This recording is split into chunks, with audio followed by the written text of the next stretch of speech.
మీరు 13,500 6,000 కేంద్ర ప్రభుత్వం కలుపుకొని పిఎం కిసాన్ ఇస్తే మేము అన్నదాత సుఖీభవ 20,000 ఇస్తున్నాము.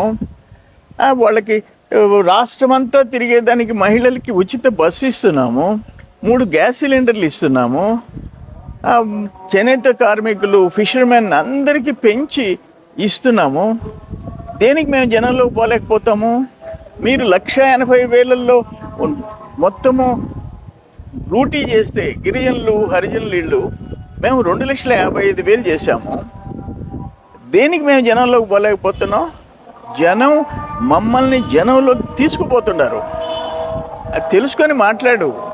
చంద్రబాబు నాయుడు ఆయన ఏదో వెన్నుపోటు అంట. అయ్యా, మీరు గొడ్డలిపోటు, మీ చిన్న ఆయన్ని. మాది వెన్నుపోటు కాదు. మేమున్నాం అందరం డెమోక్రసీలో. ఆమె చేతుల్లో నుంచి పార్టీని నిలుపుకున్నాం రాష్ట్రంలో.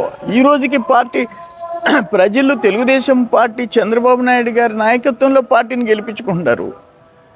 వెన్నుపోటు అయితే గెలిపించుకోరుగా. మీ పరిస్థితి అక్కడ గొడ్డలి పోటించి మా మీద పెట్టి గెలిచినారు మీరు. ఇప్పుడు ఏమైంది? 11కి పరిమితమైనారు. కానీ ఏదైనా మాట్లాడేటప్పుడు కొంచెం కాకపోతే కొంచెం బుద్ధి ఉండి మాట్లాడాలా.